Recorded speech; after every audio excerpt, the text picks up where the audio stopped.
जय श्री कृष्ण जी की जय, भगवत गीता जी की।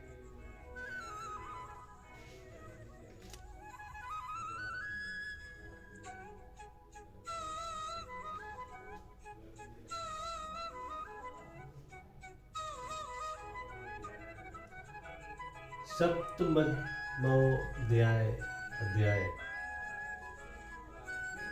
श्री भगवत गीता के 18 अध्यायों में यद्यपि कर्म योग, भक्ति योग और ज्ञान योग के कर्म से 6 अध्यायों के 3 पृष्ठ माने जाते हैं, परंतु इसका अभिप्राय ये नहीं है कि इन छठों को मैं केवल एक ही योग का वर्णन हो और दूसरे की चर्चा ही ना आई हो।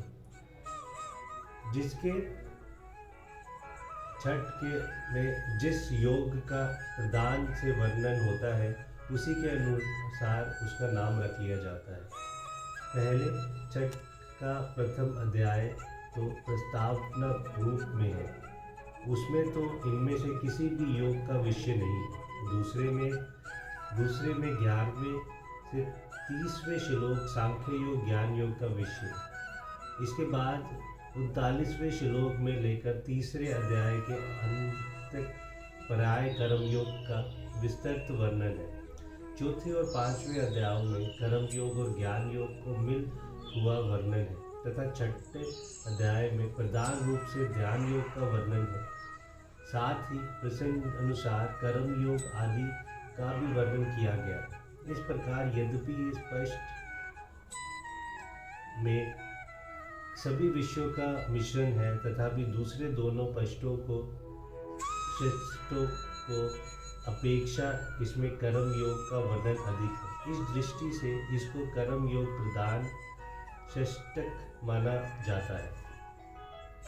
7वें अध्याय से लेकर 12वें अध्याय तक के बीच में षष्ठ के प्रसंगवश कहीं दूसरे विषयों की चर्चा होने पर भी सभी अध्यायों में प्रधानता में भक्ति योग का ही विशद वर्णन है। इसीलिए इस षष्ठ को तो भक्ति प्रधान मानना उचित ही है।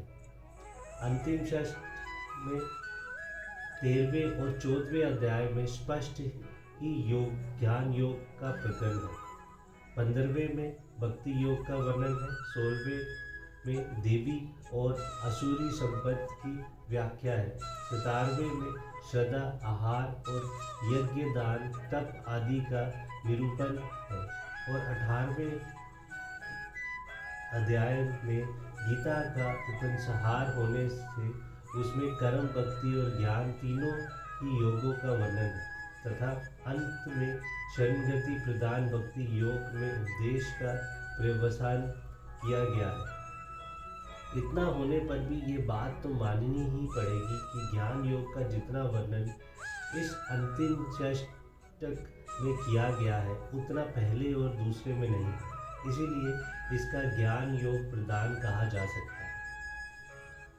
अध्याय का नाम परमात्मा के निगुण निराकार तत्व के प्रभाव, महात्मा आदि के रहस्य सहित पूर्ण रूप से जान लेने का नाम ज्ञान और सगुण निराकार एवं साकार तत्व के लीला, रहस्य, महत्व, गुण और प्रभाव आदि के पूर्ण ज्ञान का नाम विज्ञान है। इन ज्ञान और विज्ञान के सहित भगवान के स्वरूप को जानना ही समग्र भगवान को जानना है। इस अध्याय में इसी समग्र भगवान के स्वरूप का, उसके जानने वाले अधिकारियों का और साधनों का वर्णन है। इसीलिए इस अध्याय का नाम ज्ञान विज्ञान योग रखा गया है। अध्याय का संक्षेप। इस अध्याय के पहले श्लोक में भगवान ने अर्जुन को समग्र रूप का वर्णन सुनाने के लिए आज्ञा दी है तथा दूसरे में विज्ञान सहित ज्ञान का वर्णन करते ही प्रतिज्ञा करते हुए उसकी प्रशंसा करके तीसरे में भगवत स्वरूप को तत्व से जानने की दुर्बलता का प्रतिपादन किया है। चौथे और 5वें में अपनी अपार पराप्रकृति का स्वरूप बतलाकर छठे में दोनों प्रकृतियों को, संपूर्ण भूतों को कारण और अपने को सबका महाकारण बतलाया है। 7वें में समस्त जगत को अपना ही स्वरूप बतलाकर को दृष्टांत देते हुए सार रूप से अपनी आवश्यकता बतलाई है। फिर 8वें से 12वें तक अपनी सर्वव्यापकता का विस्तार के साथ वर्णन किया है। 13वें में अपने को सच्चे ना जानने वे कारण का निरूपण करके 14वें में अपनी माया की अत्यंत दुष्टता का वर्णन करते हुए उसके तरने का उपाय बताया। 15वें में पाप तय मनुष्य द्वारा भजन न होने की बात कहकर 16वें में अपने 4 प्रकार के पुण्य आत्मा भक्तों की बात कही। 17वें में ज्ञान की भक्ति की श्रेष्ठता का निरूपण करके 18वें में सभी भक्तों का उदार और ज्ञानी को अपना आत्मा बतलाया है। 19वें में ज्ञानी भक्त की दुर्बलता का वर्णन किया है। 20वें में अन्य देवों उपासकों की बात कहकर 21वें में अन्य देवताओं में श्रद्धा स्थिर करने का और 22वें में उनकी उपासना के फल का निरूपण किया गया।